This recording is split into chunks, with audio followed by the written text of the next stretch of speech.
Il est temps de vous servir, mesdames et messieurs, vous qui nous suivez de partout, à Kinshasa, dans les différentes provinces et pourquoi pas partout ailleurs. Bienvenue à ce tout premier numéro de votre émission Haute Réflexion dans sa version PSTV, la télévision paradisiaque, la chaîne au vrai sens du mot. Rassurez-vous, mesdames et messieurs, que l'équipe est là, le décor est bien planté, rien que pour vous satisfaire. Et surtout, je dois vous saluer, je dois vous signaler que le trio est bel et bien respecté. Quand je parle du trio, comprenez comme ça qu'il s'agit de moi, Alain Ali, votre serviteur, et Sarah Niamabou et surtout Kadima, à qui j'ai dit déjà bonjour mes confrères. Bonjour Alain. Bonjour. Vous allez bien? Très bien, très bien. Alors, je dois vous rappeler aussi que l'émission est bilingue. Cette émission a multiples caractères, c'est-à-dire nous recevons tout le monde. Donc, tout genre de personnes dans les différents domaines de la société. Nous recevons des politiciens, nous recevons des artistes dans les différentes modalités.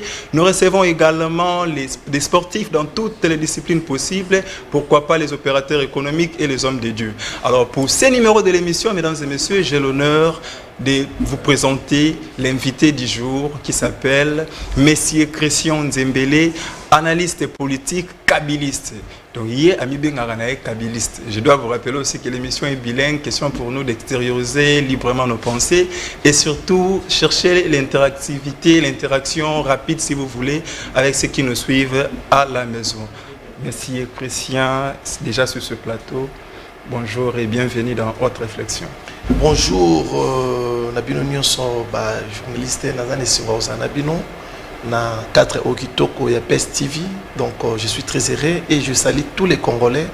Oyo bazo landabiso na moment oyo surtout bazo na est et écolo. Bazo abandonné, cela veut dire bazo kufa chaque jour bazo boma bango. Baza na batute oyo bakolobela bango to oyo bakopesa bango espoir ya ko vivre lobby malheureusement. Donc toujours sambela nzambe lokola ya zali 2023 ko kambango mbango po ete to pesa na mboka na biso bakambi oyo bakoki pona ko zongisa espoir na bazwami na ndele ya ekolo.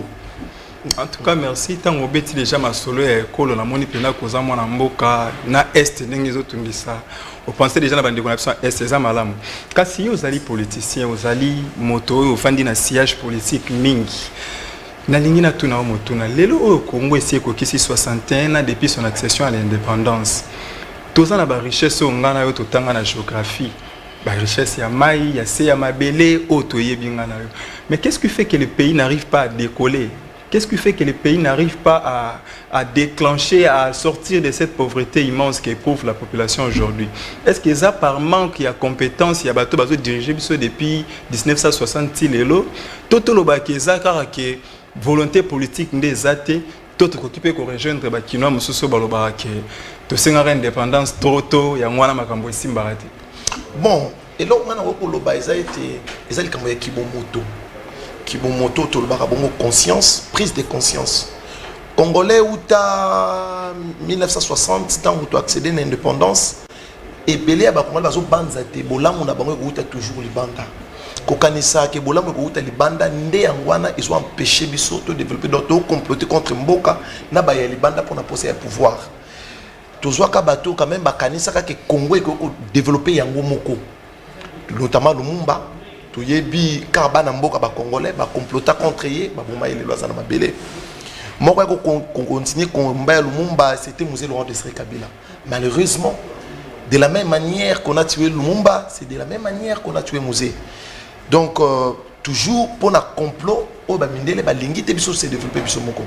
Tant que toujours moi na Mboka Joseph Kabila Kabange, il était plus sage et très intelligent, il a compris que il faut que nango le deux à la fois pour un certain moment to miser l'indépendance, to racher en poser le ramakasi.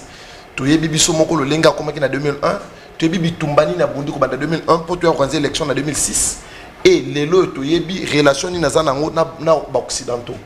Relation les a dit à indépendance à Congo mais ba congolais biso moko ba inconscient que nous sommes parfois ceux qui terminent qui makasa na ba kozanga kibomoto parfois et ozanga na ba politiciens mususu soit fait toujours ya pouvoir bazo bunda toujours bazo que ça mboka na biso na maboko ya ba mindela surtout régime ya lelo régime ya lelo o ils ont si maboko donc nakata ote mona mboka yo zo akizi ba congolais kozanga bomoto mais bino moko na ba politiciens yebisa ngai bino bozo organiser ba marche oyo ezalaka na très direct na ba problème ya population té depuis to banda mboka o ce qui marche ezalaka mingi mingi toujours les réformes ya seni to réclamer machine à voter to boya glissement.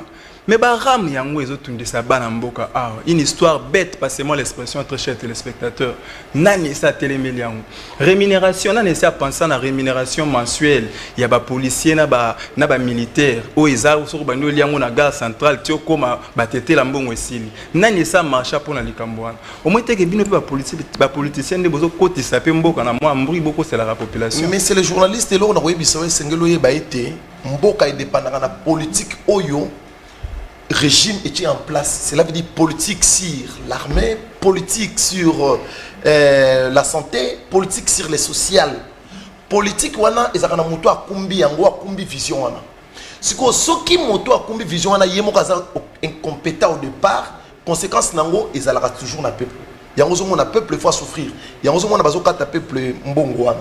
Qu'est-ce que maintenant il faut faire dans la démocratie? La démocratie biso faut tonga pas peuple wana. Toyebisa bango moni ba dirigeant bo pona ke ba osala na bino. Maintenant il faut bo benga na ba dirigeant bo pesa ba dirigeant bo ba souci na bino. C'est ça non? Pour na koyebisa peuple te pour peuple ata bimi na nzela. Peuple ata gangi pour na ram. Peuple ata bimi pour ba police ba futa mamabe. Ba policier ba futa mamabe. C'est là veut dire solution aux hommes pour bateau à tuer en tête ya mboka na ye baza ba incompétent ba na souci na été. Et là senga na sa peuple zali que tala bateau tia ki. Bateau wana baza ba incompétent et sengeli kolongola ba ko tia bateau baza compétent ba na souci na yo peuple. C'est ça rôle un politicien. Ezali ko éveiller na peuple aye ba moto nini o sengeli apona pour tout banda ko départ na élection. Ceux qui vont voter bateau ya malamu suite pe gozala malamu. Malère na biso poto za na régime Tchigelu donc au final on pour ça qui 18 ans lobby tu peux ça malo balande ko Sara 18 ans ça qui il pour ça qui kama rambo zo reprocher non le 18 ans de Kabila est très riche ce qu'il faut le belango donc on a qui marambo malamu ezebele ngongezali ko za malo ba très bien merci beaucoup moi namboka Christian Zimbele na lolingo répondre à l'invitation de Lusso Mokola Lilo tout sur le temps mais un peu réfléchir sur ma proposition ya honorable Steve Mbikai Lolenge azali koloba na maimatali budget ya mboka lobi ete pona ye alobi photo longola ba institution mususu lokola Sénat na ba ensemble provincial nyonso pamba te mosolo ya mboka ezali ko kolia mapamba donc ezokende inutilement or mbongo ne kokia kosunga peuple congolais kokia kosunga mboka na makambo mususu pona yo makaniso zali nini par rapport ya ba proposition wana honorable Steve Mbikai avant na kota na mozino ya makambo ya Steve Mbikai d'abord ifsengeli koyebisa na honorable Steve Mbikai akomana asonga député. Un député Zaka élu le même jour avec le chef de l'État. Quand un député est là pour défendre la vision du chef de l'État, ça pose déjà un problème. Un député élu pour nous peuple, pour nous créer contrepoids dans le président de la République. Parce que le régime semi-présidentiel. Cela veut dire que le président partage son pouvoir avec le Parlement. Il y a un parlementaire. Molobi n'a pas pour la vision du chef de l'État. Il y a censé avoir l'équilibre dans le pouvoir. Ça veut dire opposant sur le plan il y a pouvoir. Pouvoir, il y a une opposition. Il y a le président de la République, c'est le Parlement. Maintenant, ce qui est le Parlement est comme déjà un merci à chef de l'État, ça pose déjà un problème. D'abord, place problème d'abord c'est un Mboke c'est que bébé yangwana. Bah parlementaire c'est pas ça Moussa na bango. Ils sont là pour accompagner le chef de l'État. Non, c'est faux. C'est faux. Maintenant Steve Mbikai qu'est-ce qu'il pense pour ça? Il a déjà un problème. Maintenant tant azolo baké, est-ce qu'on comprend d'abord l'importance de l'assemblée professionnelle? Idée à m'habiter, qu'on réfléchir, ils ont aussi un congolais qui appelle ça ma bande zonaïe. Mais dans le moment où est-ce que l'Europe a besoin d'Angoana? Pensez-vous que tous les misolo, tous les là, nous connaissons beaucoup de ministre des Finances, Azolo Bawa, régie financier, et ça par rapport à la signation d'Ango, l'équipe à 150%, 180%. Misolo Yango et Zawapi. Et c'est ce qu'il faut l'Assemblée provinciale. C'est que Mbongo est Ango. Nous avons l'argent, il faut il faut l'Assemblée provinciale, pour Mbongo Ezali, pour tout à tolo, que Misolo Ezali va mobiliser. Mais ça, lobby pour naïe, lobby selon lui, lobby que l'Assemblée provinciale, on est vraiment natif à mon côté. Et Koki fonctionner normalement. C'est la constitution de la République. Nous sommes obligés de respecter notre constitution de la République. Oto Kendaki, Biso Banso et Longo, Kokende ko voter référendum en 2005 pour que tous à la lelo yo na constitution wana. Et moi, Joseph Kabila, c'est la campagne. Nous sommes obligés de respecter. Pour nous suspendre l'Assemblée provinciale ou le Sénat, ils ont une révision constitutionnelle. Or, bon, il y a une révision constitutionnelle, soit par voie référendaire ou par voie, il y a 2 tiers, il y a parlement, ceux qui vont voter. Ça demande toujours des moyens. Mais, na lire où vont les choses, tout ce qui est Nicolo Mingi, pour atteindre 2023. Concentrons-nous dans l'élection, il y a 2023. Très bien, merci. Merci beaucoup. Moi, est-ce que le peut espérer vraiment en 2023 l'élection parce que jusque-là, tout le monde a bandeko, tout le monde a membre mort ya PPRDT ni ya FCC, donc candidat comme Azate quoi, si on peut le dire ainsi. Est-ce que vraiment tu peux espérer na maponami ya malamu en 2023? Bon, nous sommes très calmes et tous ça va respectuer Mibeko, tu es bien selon Mobeko lui continue à biso et singelu élection ils allaient convoquer 90 jours avant expiration il y a régime où ils en place. Et tout tikali serein tu es bien que mambosa la mabongo pour élection ça la mamala moyo sengane mwana mboka congolais nyon soit téléma élection ils a pour le peuple et c'est que le peuple n'a pas conscience et que l'élection ils a pour na yé ils est loko na yé yenda zo linga pona bakambi na yé ce qui peuple a eu conscience a eu on a maboko élection ça la mamala tout ce que bande bazali ko sala ko luka ko cha mwana tata mwasi na seni mwana tata ko lutu na cour constitutionnelle mwana tata mwasi na ministère intérieur. Tout ça est pour changer le côté, ce qui peuple est conscient et peuple a éveillé. Mais jusque-là, pour défier à peuple. Jusque-là, tout le monde a candidat FCCT. Boye baka Emmanuel Chadari na jour ya souka et dépôt ba candidature. Donc la politique tokoki te ko bimisa candidat lelo po ete ba créer que non au moni candidat wana akendaka pa maman voisine ya sombaka ma pa 5000 apiaka 4000 cour constitutionnel les olukae. Merci beaucoup mon amboka tozo le baka candidat mais tozo mon appel silence communication et combien insuffisant. Tozo ko travailler en coulisses, tozo travailler toujours Moussa les Salama malembe mais nous sommes sûrs et certains que le peuple à mon régime il y a 37 ans opposition. Oyo baloba ki mingi ba faire tola ki sa peuple. Pour qui peuple peta comme loba nzambe sala kabila zongai bato ba ko yemba petit à petit quand les gens ngolo baboy biso tozana na temps oyo pouvoir ya lelo et sokolana benjiro et salaka na mwana boko Joseph Kabila bazana pe na tabazo sala ko petit à petit par rapport ya bilan na bango et na mikolo ko le bosso biso te peuple yemoko akobimisa candidat peuple yemoko akoloba tolingi mutu tel azonga vanda. Merci beaucoup mon amboka Kaxka Dimapi. Monsieur Christian Dembélé, n'a pas eu un beauté et puis merci de nous répondre à l'invitation à l'émission Nabiso. N'a pas vraiment mingi pose au bêtement du solo il y a constitution le lot hein. Il y a respect à la constitution vraiment on s'appelle non makasi mais na oli ngana mais mon stade mo surtout na matali préparatif il y avait élection bino na époque na bino na régime na bino à Joseph Kabila tant bozalaki bolobaki avant to kende na élection il faut qu'il y ait un recensement. Après recensement, il faut qu'il y ait une élection. Selon dire il y a des conditions, il y a des politiques au bas de pouvoir, on dirait que dans la même situation où il y a qui na série na bino tant bobimai na tant il y a eu de peste bobimai na nzela pour revendiquer ma be kota qui pour na boya rebeter vraiment les soleil à des bemende ba kufari et tant que yo mon amboko réfléchir vraiment sur rien. Bon, il faut que vous moko. Na tangu ya mwana mboka Joseph Kabila, tout ce qu'il a conditionné l'élection na recensement. Sauf que oni ezala qui mise en place, basala qui plan na bango ya recensement. Cela veut dire non, ezala qui pourrait les cas. Nazo continuer pour expliquer qu'est-ce qui s'est passé. Or de l'autre côté, Seni asala qui peut musana abimisa qui calendrier ou ezala qui attaché na recensement T. Sauf que les politiciens ne instrumentaliser toujours la population.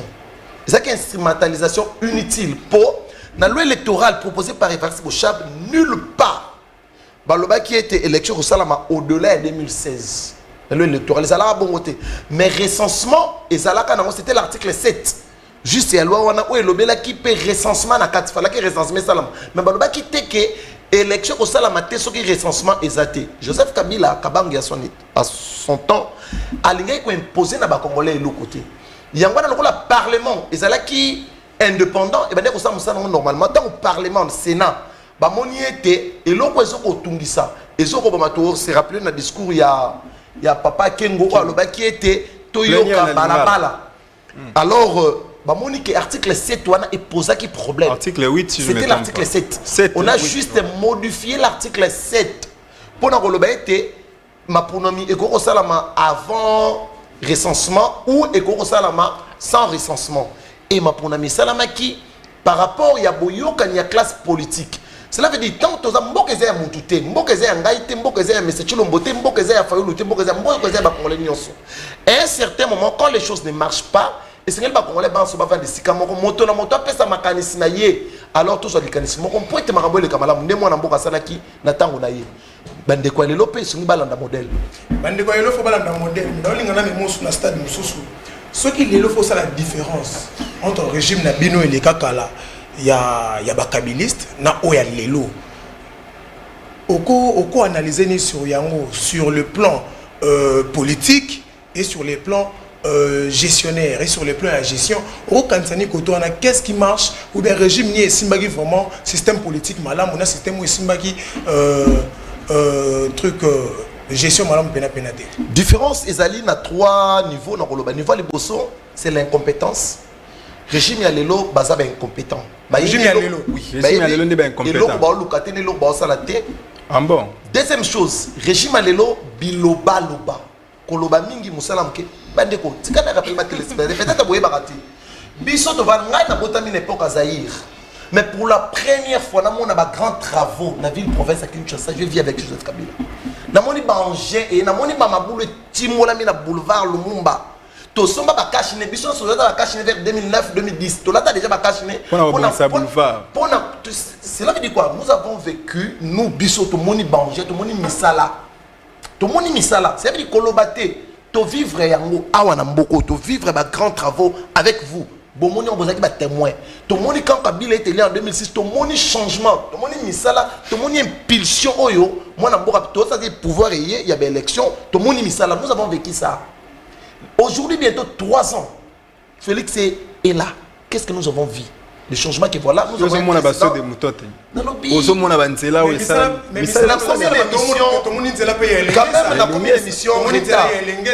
combien d'émissions retard à cause de ce mouton. Maman Sarah, une fois l'une des émissions, tout ça là, na Kalasora a se rappelé tant on a inauguré ce mouton. Na ebisa na lobby, mukolo ba fongola ba so de mouton.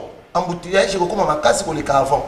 Mais je vous rappelle. So kela kingasani na maison communale boso na embouteillage zarata embouteillage comme makasi lelo lui mettez point embouteillage ya makasi pas pour sur les moutons mito ya ko place moko donc eza mbongo ya ko boaka pe chose grave ba boaki mbongo ba so wa pesa réserve de change nde ba so ba tongela ba so les moutons mbongo ba boaka suka nango et résoudre des problèmes nini bon ba ba pour résoudre l'embouteillage aujourd'hui nous sommes où embouteillage sili na combien d'émissions retard pourquoi bambouteillage ça na ba image na filmé c'était catastrophique. Donc, ça somme. Nanzela wana batbaoke de tchango on les comment même limité. Ça partout dans le monde.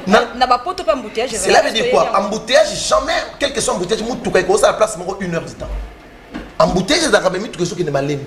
Mais bon ça qui 18 ans aurait peut ko ça la route secondaire. Na 18 ans na biso Kabila créé des routes parce qu'il a trouvé boulevard Lumumba ezaki na 4 bandes. A créé ba route to à modifier. Non, il y a une différence. Il y a voilà. Et nous, quand vous trouvez. Mais on les a créés. Non, tu regardes bien.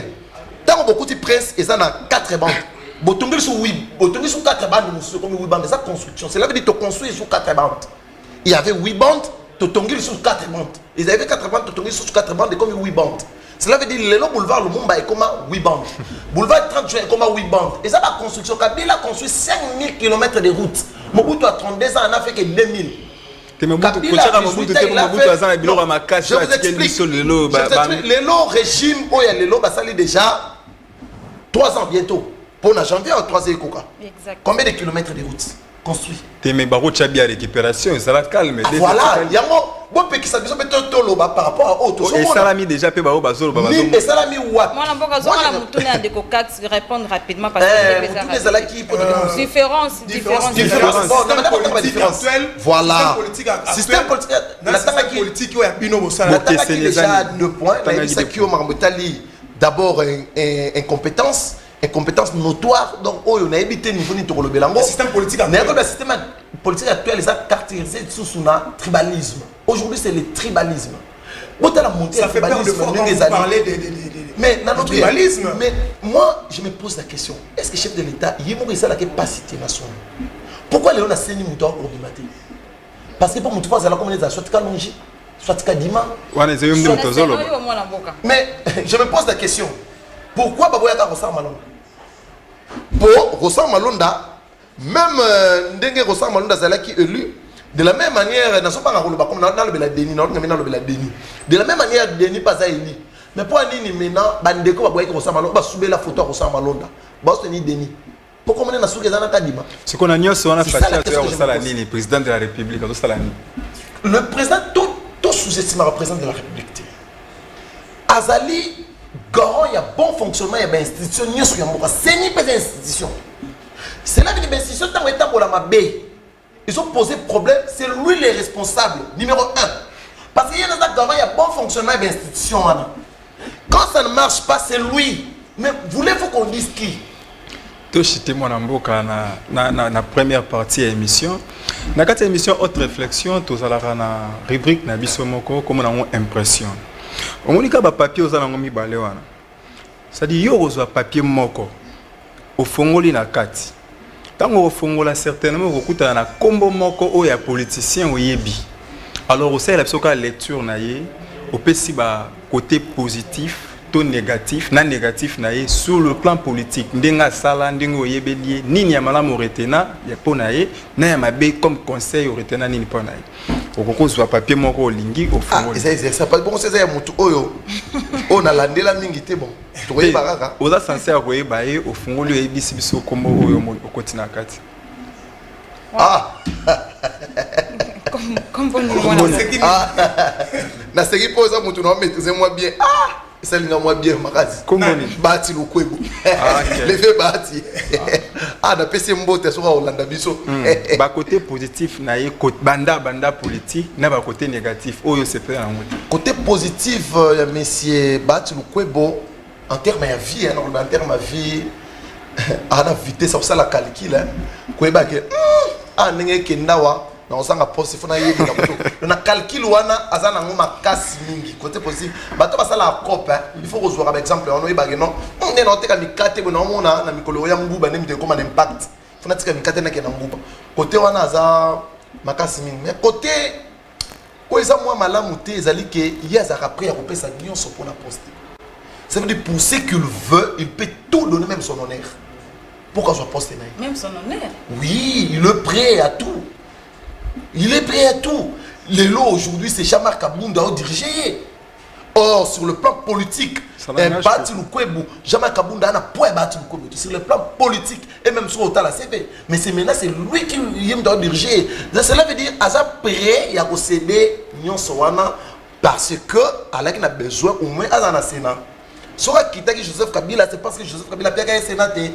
Le rôle de Joseph Kabila a sénaté, il a tout fait à Bondeli, à Salinos Kabila, à Lobignet, il a quitté Joseph Kabila, il a tout fait à Yembi, à Salinos, à Mikisi, devant Jean-Macabou, même Augustin Kabou, à Mikisi, devant tout le monde, devant Fils Moukoko, Lelo Azana, Oyalikaki. Donc il est prêt à tout, mais c'est pas tout le coup. Mais à un certain moment, dignité, il est Kinyoso. Il faut, certainement tout dans la conviction. C'est pour cela que les jeunes autour de la politique, et c'est tout ça la politique, il y a conviction, et non il y a poste. Il y a des gens qui sont un modèle. En termes de politique, ce ne sont pas des modèles à suivre. Donc on a beaucoup travaillé avec M. Kabila. Oui, c'est ça. Papa Moussengo, régime à Kabila, régime médiocre. Kabila n'avait pas de choix pour ceux qui battent tout.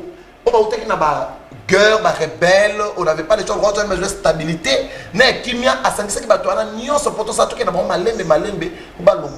Aujourd'hui, je suis heureux pour ils sont tous là-bas.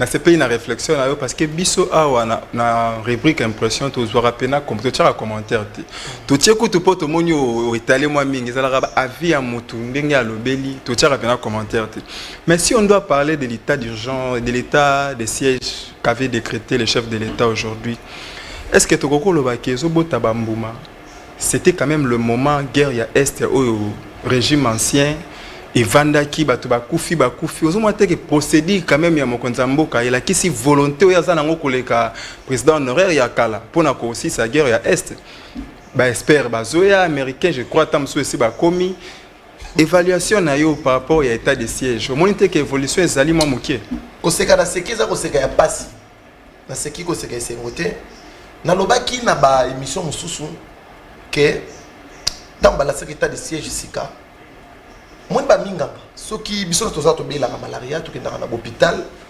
soki na hôpital bakangi yo malaria rare pour mona munganga komela mutu kisa komiki nini bakoma pena kinini te or soko tunga ba minganga bakoyebi biso kinini eza meilleur kisi ya malaria eza na remède oyo eleki kinini te pour la malaria mais pourquoi bakoma na kinini te po yango eza remède ya suka bamekaka nanu misusu bapesa bakisi misusu soki yango esimbi te na suka nde bakopesa yo kinini mais so babadili yana kinini eke kinini esimbi yo te wana okoma voisin papa wemba na nécropole donc il faut d'abord babanda bakisi mosusu po basuka na kinini état de siège eza lokola kinini eza remède ya suka maintenant je me pose la question awa esbimi nango pe fiasco esimbi te remède ni lisusu oyo tokoya nango lobi même vraiment ba député on va prolonger état de siège bon ça on pour compte union sacrée non pour compte ko kimia na mboka non pour ko kimia bon ça on pour compte union sacrée ça c'est politique cela veut dire le ko les décisions mon mboka so biso pour bango parlement ya lelo et ça la vision ya mon mboka ba soutenir une vision mon mboka ça veut dire baza o ya o sala so ya lobi lelo na lingi bo ça la loi moko mama kenda wenzena 1 million de francs ya on va voter donc cela veut dire quoi bazo sala pour na bisoter ya on bazo pousser état de siège. État de siège sur le continent Fonango est un fiasco. Comment expliquer qu'on voit Mobimba où est escorté Naba militaire et FRDC na Monisco plus de 15 véhicules incendiés par les ADF en plein état de siège. Chaque jour, vous avez des informations. Vous avez des sango, plus que même avant l'état de siège. Sur l'état de siège, la guerre au Kabila silisa sa état de siège, ils ont dernier moment un groupe armé à l'élo. Le groupe armé à l'élo, militairement ils ne sont pas forts. Ils vont s'attaquer maintenant à la population civile, pour militairement ils sont forts. Kabila silisa déjà na force mon côté. Ils vont attaquer la population. Maintenant, ça se bat des stratégies. Ils ont espéré na oui militaires américains. Est-ce que les Américains qui 250 000 réussir la guerre? Ah, on a 8 000 Congo qui réussir. Ils ont rêvé. Malheur à nous, peuple congolais. Autres ont canissé que Tilelo, la solution est aux États-Unis. États-Unis, mais Makimia n'a pas ni. N'a mon kilo, tous en abino. États-Unis, mais Makimia wapi. Na Congo, États-Unis, combien de fois? Et bâti que la bisoni. C'est ça le problème avec le régime actuel. Baïbelo, Baosala, Ban va réperter. Ban va réperter. Netina wana, biso ba Congomani tolobi. Tokobenga na bango. Calmement, biso na démocratie, tout ça démocratie donc la UDPS. Opposition na biso la UDPS. UDPS même opposition ba yeba ko sala ngote. Pouvoir ba yeba ko sala la ngote. Ba yeba le ngote. Ngolo ba na politique, ils ne savent rien. Biso l'opposition otoyebi to na mboko za démocratie. Là où il y a la démocratie, le peuple a pensé qu'il va un mandat à 5 ans. Bakamba bazokamba mabe biso to la que ça peuple lo lengani bango bazokamba mabe. Pour peuple abengana bango na 2023 après sa bateau ba ko kambaye malamu. C'est ça. Voilà mboka to za pena ngonga ezokende. Il faut to sola ka ozala ka mbala moko objectif pour ba kambozolo ba. C'est to tiela ke mutu mususu awa ndeme débat c'est to kiawa Sarah Nyamaba.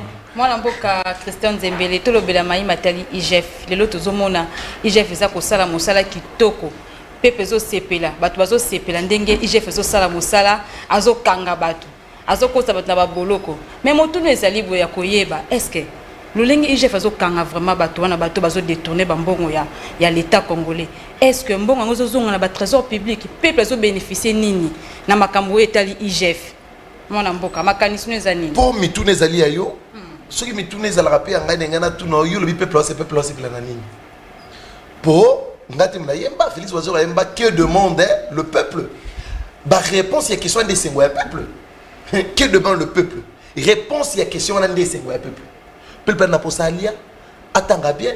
bana baso soya malonga ndé eloko ko le peuple c'est bon ce qui IGF musala na et répondre la question wana ndu to le peuple a sepeli on a arrêté caméra en prison bientôt 3 ans mbongo 57 millions ezawapi ezonga na libenga letete tout na kasi alengeti tout na ba mo de bo websa bizoti to ganga wa procès 100 jours 480 millions de dollars et dima combien sont na caisse à l'état aujourd'hui ce qu'ils allaient chantage té populisme té alengeti jusqu'à preuve du contrat d'achat de l'état alors c'est la politique té mais le lorsqu'on soit dans la politicien ça pose déjà un problème.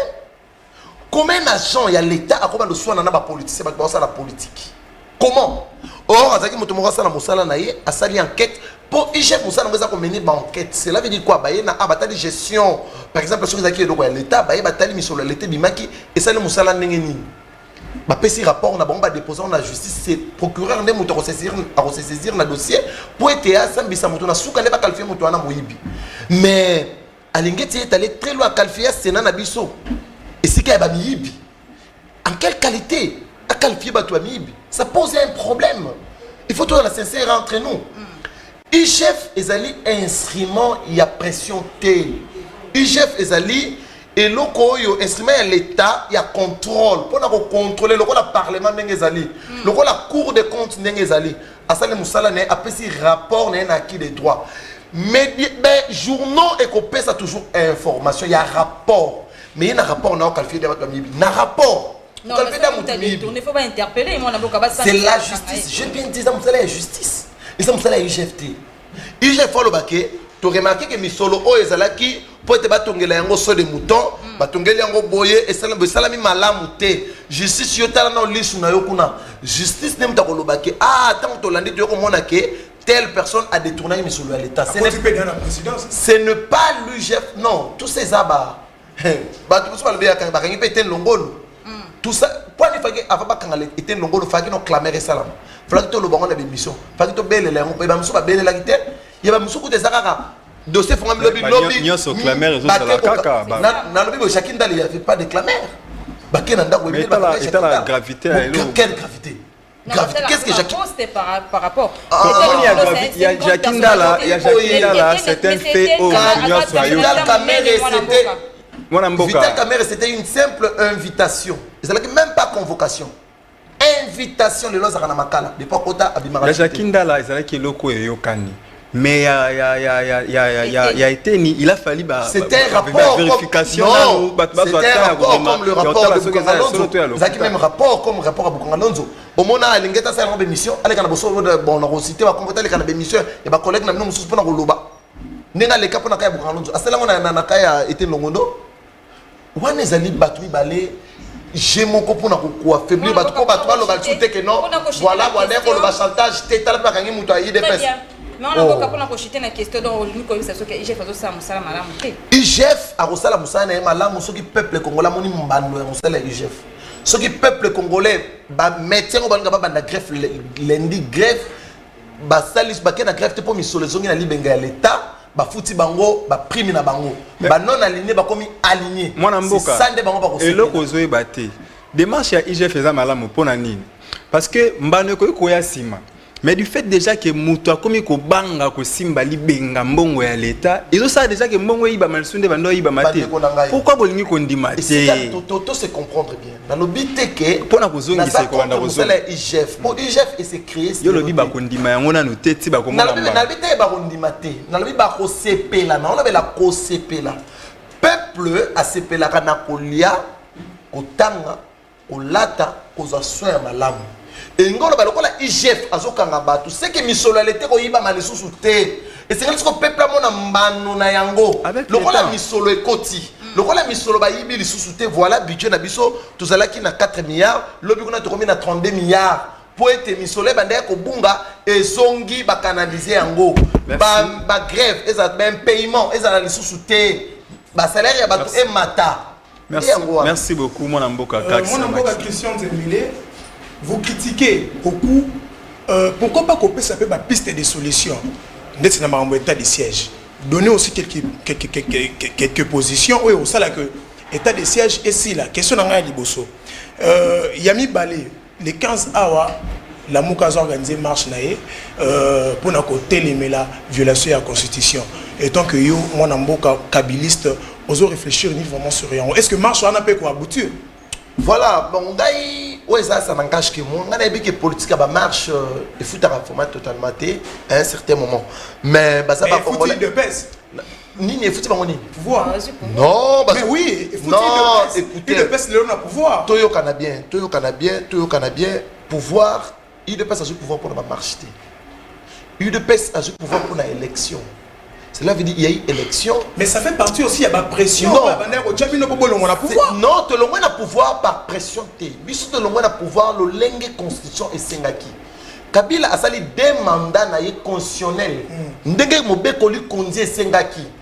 Tant que Seni, à un certain moment, que vu notre situation économique, nous avons organisé l'élection dans délai constitutionnel.